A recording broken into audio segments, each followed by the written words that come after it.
un presidente que pasó la mayor parte de su sexenio jugando golf en Punta Mita, ¿no? Un presidente que al segundo año se vio envuelto en un escándalo como el de la Casa Blanca, porque había recibido esta casa del mayor constructor del Estado de México, Grupo Giga, un presidente que anunció un nuevo PRI, que estuvo acompañando a gobernadores priistas, de los cuales casi la mitad acabaron en la cárcel, pues es una clara consecuencia de cuando llegamos nosotros nos dejaron un desastre.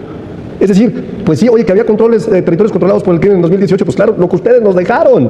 ¿Y hasta cuándo empezó a cambiar? De acuerdo a la tendencia, hasta que llegamos nosotros. Los números son claros, los números no mienten. Bueno, pero la tendencia en extorsiones no ha cambiado. No, pues no ha cambiado, pero estamos haciendo acciones para que pueda cambiar. Pero de allá que me digas, oye, es que la extorsión está ligada directamente al control territorial, sí, quizás sí, y empezó en 2018, pues sí, empezó, ¿por qué? Pues nos dejaste un desastre en el gobierno, ¿no? Entonces, hay que tener mucho cuidado con las corresponsabilidades, ¿no? Y me parece importante decir que sin duda el grande fracaso en materia de seguridad de nuestro país tiene nombre y apellido. Felipe Calderón y Enrique Peña Nieto. Felipe Calderón y Enrique Peña Nieto. Tengo el gusto de que me acompañen en esta mesa Arturo Ávila, diputado federal y vocero de la bancada de Morena. Bienvenido, Arturo. Pedro, muy buenas noches a Rubén también, por supuesto. Buenas noches, Rubén Moreira, coordinador de la bancada del PRI en la Cámara de Diputados. Buenas noches, Pedro, Arturo, buenas noches a todas y a todos. Vamos a hablar de esta iniciativa, este proyecto de ley que está emanado de parte del Poder Ejecutivo, de parte de la presidenta Claudia Sheinbaum, contra las extorsiones, que para contextualizar un poco algunos datos, el promedio diario de extorsiones ha pasado de enero de 2019 de 18.89 a 29.77 en enero de 2025, un incremento pues ya del 57.6%. En los primeros 5 meses de este año se documentaron 4.882 víctimas, incremento del 78.5% comparado con los 2.735 casos en el mismo periodo de 2018. Arturo, es un delito que evidentemente ha ido incremento. ¿Estamos seguros que con esta iniciativa se podrá controlar ese aumento? Sí, a ver, yo empezaría por decir que el gobierno de la transformación ha dado resultados frontales y cuantificables en materia de seguridad. De hecho, todos los delitos, absolutamente todos, excepto la extorsión, han tenido una reducción significativa desde 2019, después del desastre que nos dejó el PRI y el PAN con sus gobiernos. Y efectivamente, la extorsión era un delito que había que atenderse. Nosotros planteamos 4 ejes en materia de seguridad para atender el tema de la inseguridad. Uno tiene que ver con atender las causas, el otro tiene que ver con la consolidación de la Guardia Nacional, el tercero tiene que ver, por supuesto, con fortalecer la investigación y la inteligencia, y finalmente el cuarto tiene que ver con la coordinación entre entidades federales, estatales y de todos los órdenes de gobierno, ¿no? Incluso con las fiscalías. ¿Qué hicimos nosotros? Estamos lanzando una estrategia nacional contra la extorsión en nuestro país, que va acompañada de acciones inmediatas que ya estamos impulsando, pero también de una modificación al artículo 73 de la Constitución Política de los Estados Unidos Mexicanos, específicamente en la fracción 21, 21ª, en el inciso A. ¿Qué busca esta modificación constitucional? Crear un marco legal para que podamos expedir una ley general penal que pueda combatir la extorsión. Y este dato me parece muy importante. Rubén, ¿qué opinas? Bueno, primero, somos una oposición responsable. Yo creo que hay que ver el conjunto de las 2 iniciativas que se prefiguran para poder opinar al respecto. Lo que hoy tenemos es una iniciativa que ya se mencionó para una reforma constitucional que le permita a las cámaras legislar en materia de extorsión. Esta moda que se ha ido haciendo desde hace varios sexenios de llevar a la federación delitos que originalmente eran del orden local. Yo en lo particular siempre tengo ahí mis pruritos, mis observaciones al respecto, porque generan en muchas ocasiones, no en todas, holgazanería de los gobernadores que diciendo, bueno, pues este delito ya es concurrente, pues hay federación, ocúpate tú. Y esto ha pasado bajo todos los signos políticos. De aprobarse esta iniciativa que tenemos acá, ya el Congreso podría legislar en materia de extorsión. Se antoja que van a presentar una ley general, por lo tanto no solamente asuntos del tipo penal y de las penas, que inicialmente es lo que dice el artículo 73. Ahora, dice la parte de transitorios que se proponen 180 días para expedir la ley general. Primer tema, tenemos suficiente tiempo entonces para revisar esa legislación secundaria. Puede haber foros, puede haber trabajo académico, puede haber una reunión con los gobernadores y una reunión con los fiscales locales, que no se ha dado en otras ocasiones. Ahora, no se extiende mucho, es una iniciativa breve, pero en la exposición de motivos yo encuentro 2, 3 cosas a resaltar. La primera, y rápido, dice que las extorsiones se han motivado sobre todo por las nuevas tecnologías. Hay una gran cantidad de extorsiones que son producto del dominio que tiene un grupo delincuencial en una zona del país. Cobro de piso, entre otros. Segunda cosa, no se habla en la iniciativa de otras características de la ley general, presupuestos, cómo van a interactuar las fiscalías, en fin, hay que verlo cómo lo plasman al final. Y tercera, no se habla de la transparencia. Yo no tengo ahora sí que la misma certeza en los datos que se dan. Primero porque los han ocultado en el secretariado y por lo tanto, a mi juicio, siguen cometiéndose muchos homicidios y hoy mismo no sabemos cuántos son. Ojalá y aquí sí hablemos de transparencia. Arturo. A ver, ¿cómo podría ocultar el Secretariado de Información que está disponible en las fiscalías estatales? Pues es imposible, pero es parte de la narrativa de la oposición para les tratar... han criticado en ese aspecto, es que las catalogan de manera distinta como muertes sin determinar. No es el caso. Hay algunos estados que tienen una observancia distinta en algunos delitos, pero no quiere decir que en el momento de contabilizar este delito que es tan grave, se quiten o se resten este tipo de condiciones, ¿no? Yo lo que diría es, vamos a ver la buena parte de una ley como esta. Empecemos a actuar no solamente como una oposición que saca ideas para sacar raja política, sino como una oposición seria, ¿no? Estamos hablando, por supuesto, de medios comisivos en los usos de teléfonos, en las herramientas digitales, en las tecnologías, ¿no? Pero también en las tácticas para controlar mercados o para coaccionar instituciones, efectivamente el famoso cobro de piso. En esta lógica, si nosotros volteamos a ver dónde se concentra más el problema, estamos hablando de que el Estado de México tiene el 33% del total, Guanajuato, Veracruz y Nuevo León juntos tienen el 61.8% del total y según los datos del ENVIPE de 2024, cerca de 4.9 millones de casos anuales, contra 11,000 denunciados, y esta parte también me parece importante porque son menos las denuncias de lo que sucede en una encuesta en donde van y le preguntan a la gente qué es lo que pasa, ¿no? La misma ENVIPE dice que 97% de los casos de extorsión no se denuncian. Es lo que acabo de mencionar. ¿Cuál es la problemática? Y la ley no prevé justamente quitarle la responsabilidad al Estado, todo lo contrario. Lo que busca es que se homologue el tipo penal con los estados, porque hoy que tenemos una disparidad penal, ejemplo, ¿no? En Oaxaca tenemos penas que van de 1 año a 30 años, mientras que en Chihuahua tenemos multas que van de 36,000 pesos y en Baja California o en Coahuila tenemos multas de 691,000 pesos, es decir, hay una disparidad en las leyes locales y esto tiene una afectación y obviamente buscamos que haya una jurisdicción concurrente. ¿Qué quiere decir esto? Pues que haya una coordinación entre códigos federales y códigos locales, ¿no? ¿Qué vamos a lograr con esto? Pues bueno, vamos a lograr fortalecer la coordinación interinstitucional, ¿no? Esto quiere decir que vamos a estar dándole al clavo con el cuarto eje en materia de seguridad del gobierno federal, vamos a homologar el tipo penal, las agravantes y las sanciones también en todo el país, vamos a proteger a las víctimas, ¿cómo? Pues implementando mecanismos de denuncia, de reparación de daño, por supuesto, de atención psicológica, que es algo que está contemplado en la legislación, y de combate frontal al crimen organizado. Es decir, herramientas tecnológicas que nos permitan de alguna forma usar inteligencia para poder desarticular leyes. Yo diría que tenemos suficiente tiempo, 180 días para la expedición de la ley, que permite abrir un espacio de diálogo. Y yo celebro que en esta mesa el diputado Moreira hoy ya diga, bueno, yo creo que esto es un tema que puede atenderse, este es otro tema y este es otro tema. Yo espero, de veras, que la oposición esté a la altura de una ley que sin duda va a ayudarle a millones de mexicanas y mexicanos que son víctimas de este delito y que el marco jurídico sí tiene una incidencia directa en cómo puede modificar la conducta delictiva. el marco jurídico más la inteligencia también, porque Sin una duda. cosa es las penas y otra es que los atrapen. Contempla incluso la legislación la posibilidad de utilizar herramientas tecnológicas y de inteligencia para poder desarticular Ok. este tipo de redes. Rubén. Tenemos que ver cómo viene la ley general. Yo no sé si ya la tengan redactada.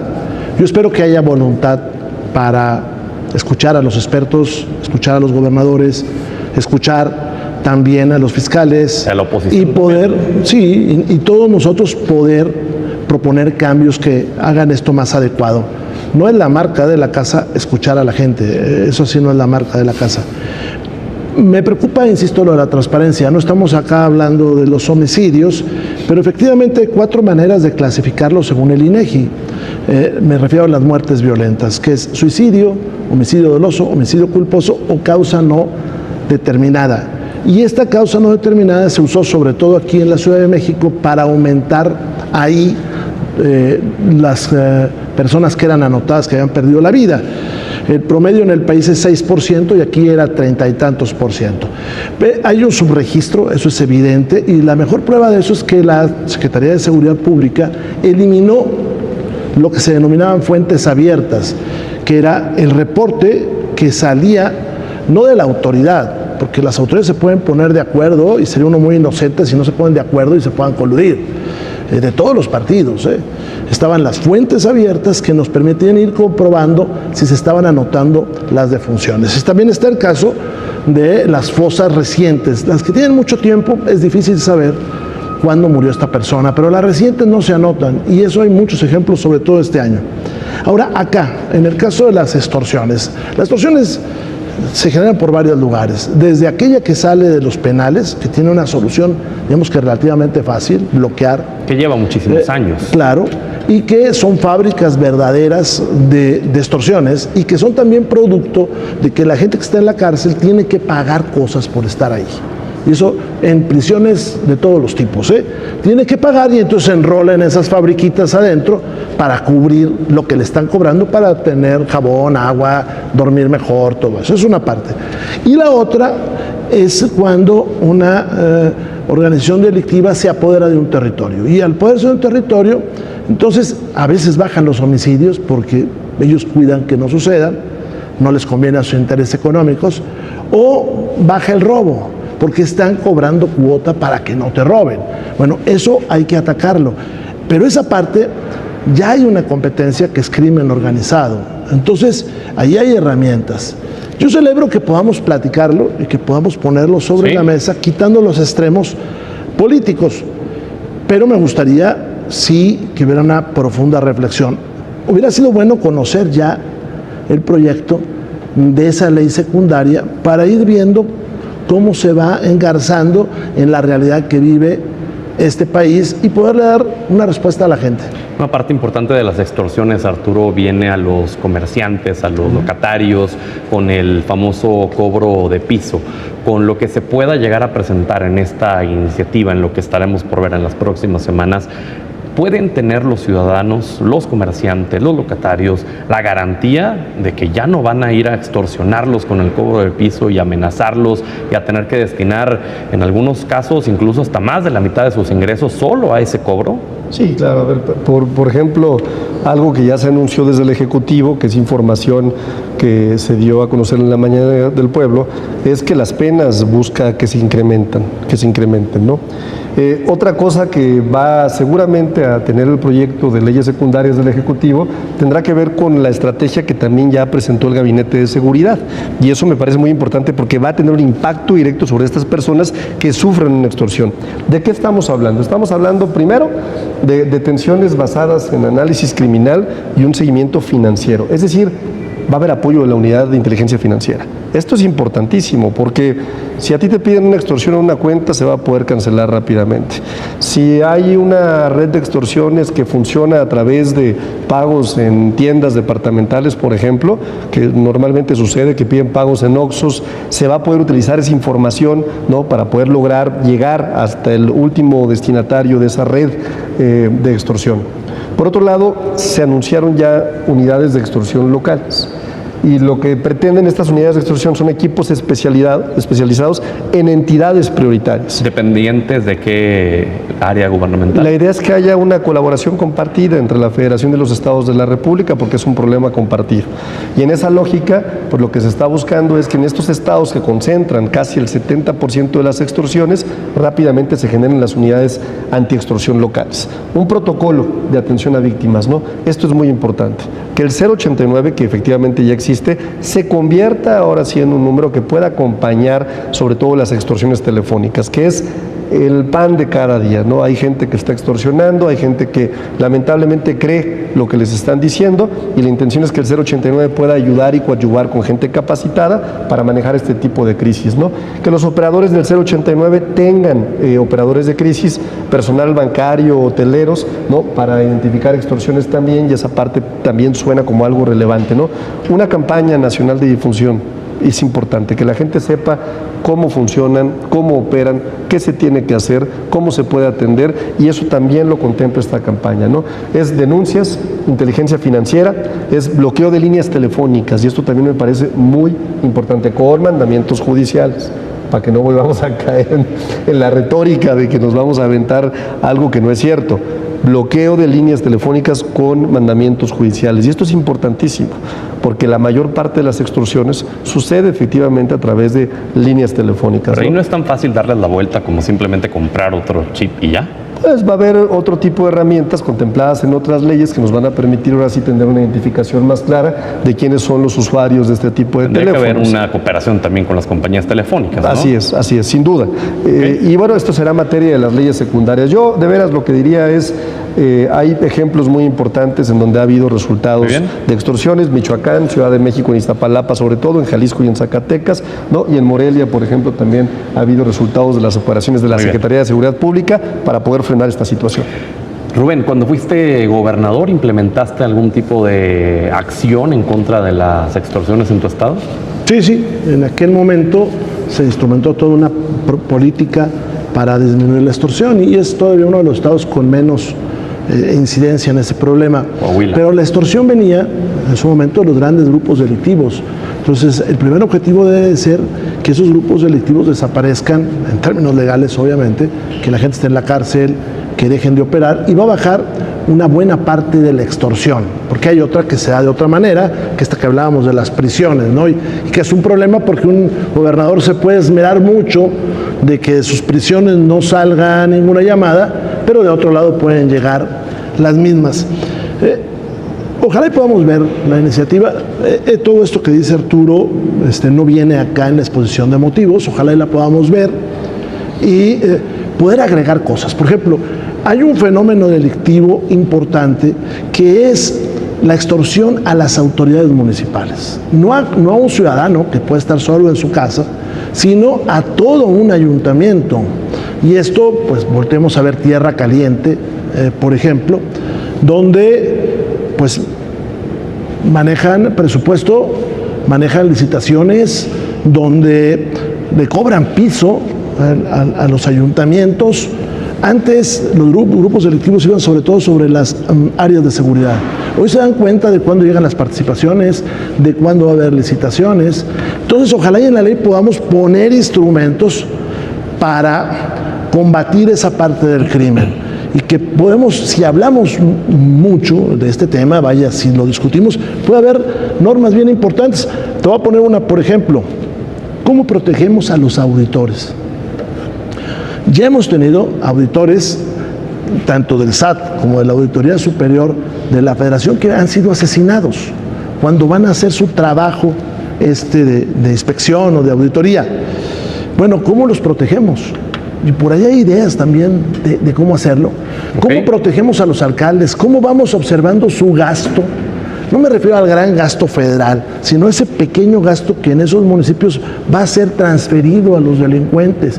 ¿Cómo evitamos que no maten a los alcaldes? Este fin de semana pasado tuvimos un exalcalde muerto y otro que atentaron de su vida. ¿Cómo cuidamos quiénes van a ser los tesoreros? ¿Cómo cuidamos la confidencialidad del dinero que se transmite a los municipios? ¿Cómo cuidamos sus procesos de licitación?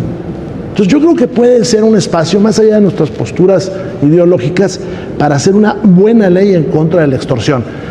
Cierro. Yo no estoy muy casado con ese tema de aumentar las penas, porque pues, de repente tenemos penas de por vida y eso no baja la delincuencia.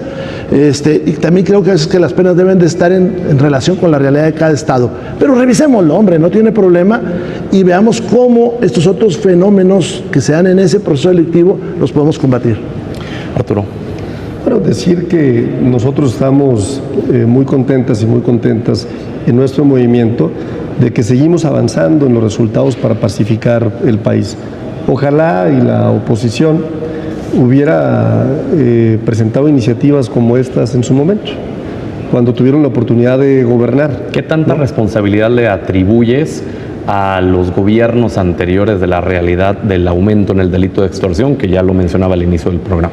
Pues es que no solamente es el delito de extorsión, es una combinación de factores, porque cuando tú estás hablando de seguridad, estás hablando de que cuando se descuida la actividad de seguridad, cuando se establecen alianzas, ¿no?, con los criminales, pues claramente se va a descomponer el ambiente, ¿no?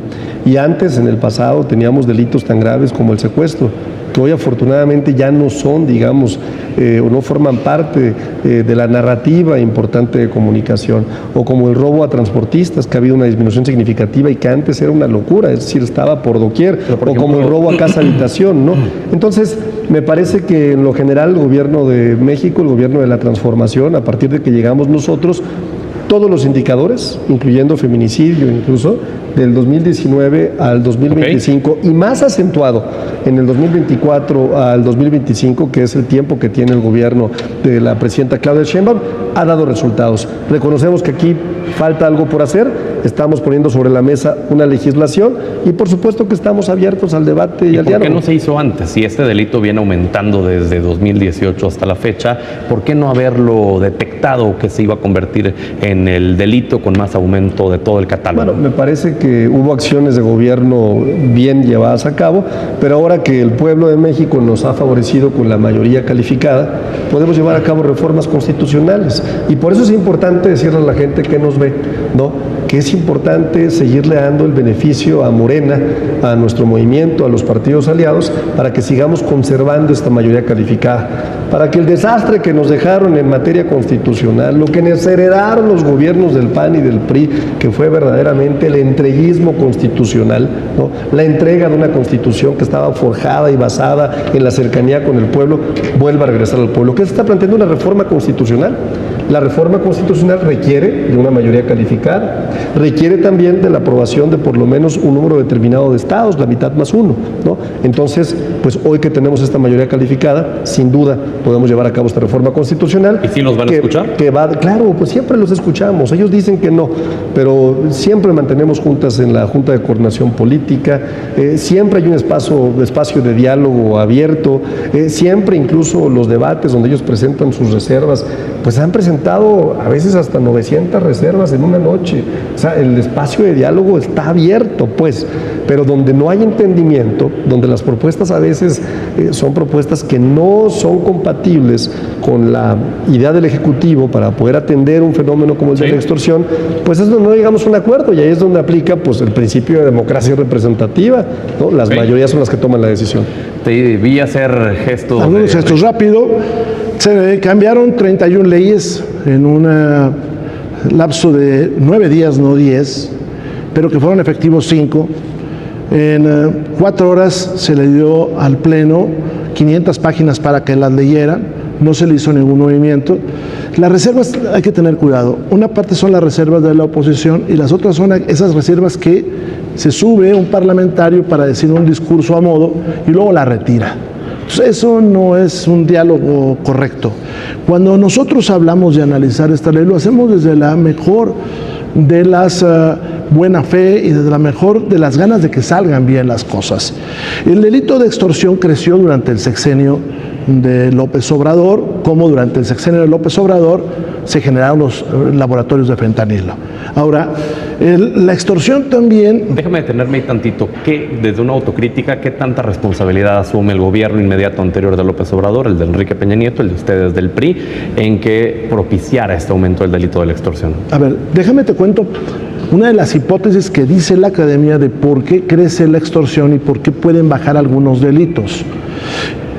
La extorsión crece cuando una banda delincuencial se apodera completamente de un territorio.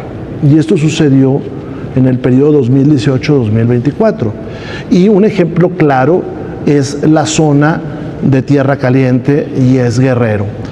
El delincuente que ya se apropió de un territorio va a cobrar porque no maten, o sea, vas a pagar por tu vida, van a cobrar para que no te roben y van a cobrar para que no te secuestren y van a cobrar para muchas otras cosas. Por eso les sube el delito de la extorsión. Pero la verdad estamos abiertos a discutir, a traer especialistas, a debatir, a que no se obvie, por cierto, el trabajo en comisiones. Es bien importante el trabajo en comisiones, porque cuando vas al pleno, como sucede en todos los parlamentos del mundo, pues muchas de las decisiones ya están tomadas. Pero cuando estás en comisiones se pueden hacer importantes cambios y se puede hacer un trabajo distinto. Ojalá podamos hacerlo en este caso y podamos avanzar. Porque algo que no se ha dicho es que la extorsión tiene efectos inflacionarios por el cobro que se hace, por ejemplo, al limón, al aguacate, a la naranja, al mango, a muchas cosas que para sacar, a la caña de azúcar, que para sacarse de sus lugares de producción tienen que cubrir una cantidad de dinero. De acuerdo con México Evalúa, el crimen organizado recauda hasta 30,000 millones de pesos anuales solamente por extorsión. Solo para cerrar rápido esto que te preguntaba, entonces, ¿no hay ninguna responsabilidad del gobierno del PRI con Peña Nieto en este aumento en extorsiones? No está relacionado en este caso, ¿eh? ¿No? En este caso no está relacionado. No, durante el periodo del presidente López Obrador, en números hay un aumento de los homicidios y hay un aumento de la extorsión reconocido por ellos. Claro. Ahora, esto no quiere decir que los gobiernos anteriores deberían de haber hecho más. No, en eso estoy de acuerdo, ¿eh? Porque si no hay autocrítica, pues vamos a ser como Morena, ¿no? Que están en medio de una tragicomedia y dicen que todo está muy bien, ¿no? Arturo, también te vi haciendo gestos. Pues es que, a ver, un presidente que pasó la mayor parte de su sexenio jugando golf en Punta Mita, ¿no? Un presidente que al segundo año se vio envuelto en un escándalo como el de la Casa Blanca, porque había recibido esta casa del mayor constructor del Estado de México, Grupo Giga, un presidente que anunció un nuevo PRI, que estuvo acompañando a gobernadores priistas, de los cuales casi la mitad acabaron en la cárcel, pues es una clara consecuencia de cuando llegamos nosotros nos dejaron un desastre.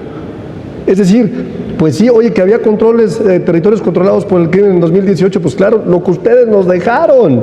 ¿Y hasta cuándo empezó a cambiar? De acuerdo a la tendencia, hasta que llegamos nosotros. Los números son claros, los números no mienten. Bueno, pero la tendencia en extorsiones no ha cambiado. Pues no ha cambiado, pero estamos haciendo acciones para que pueda cambiar. Pero de allá que me digas, oye, es que la extorsión está ligada directamente al control territorial, sí, quizás sí, y empezó en 2018, pues sí empezó, ¿por qué? Pues nos dejaste un desastre en el gobierno, ¿no? Entonces, hay que tener mucho cuidado con las corresponsabilidades, ¿no? Y me parece importante decir que sin duda el grande fracaso en materia de seguridad de nuestro país tiene nombre y apellido. Felipe Calderón y Enrique Peña Nieto. Felipe Calderón y Enrique Peña Nieto. A ver, yo creo que es todavía más complejo y mucho más serio que lo que luego se puede aquí tratar de argumentar para sacarle la vuelta a lo que es evidente, ¿no? Mira, por ejemplo, el robo de combustible que reconoció López Obrador eran 70,000 barriles diarios de combustible.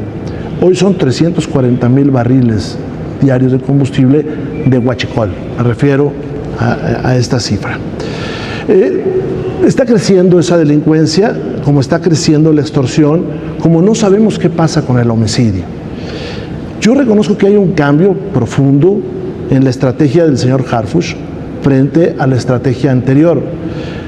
Creo que no da los resultados que debería porque no tiene operación policíaca él. Tiene que recurrir a la Guardia Nacional. ¿Y la Guardia Nacional en la extorsión está preparada para atacarla? A ver, yo creo que la Guardia Nacional es que no es el instrumento que se requiere, pero bueno, ya está ahí y con eso van a tener que trabajar. Yo creo que la extorsión tiene que moverse más desde los gobiernos locales, que son a veces muy perezosos, y que eso es lo que me preocupa, Arturo, de esta ley.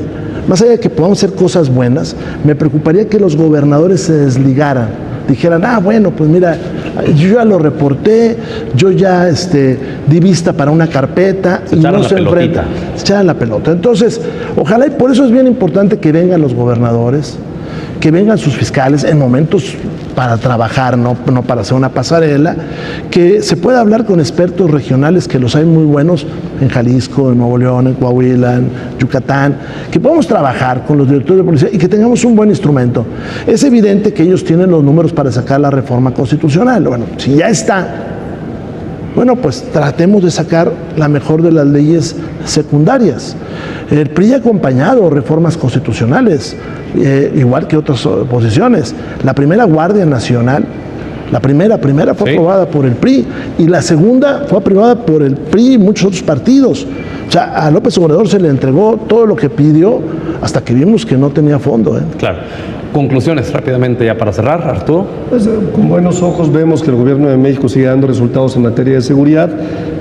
Ojalá y la oposición se sume a seguirle dando resultados a un reclamo de las y de los mexicanos. Rubén. Discutamos con profundidad este tema, que tiene muchas cosas que ponerse sobre la mesa, e incluso en esa ley general podemos poner obligaciones a los estados y a los municipios y a entes que pareciera que no tienen relación, como la Auditoría Superior de la Federación, Sí. o las Contralorías locales, para ponerle una buena barda a la extorsión.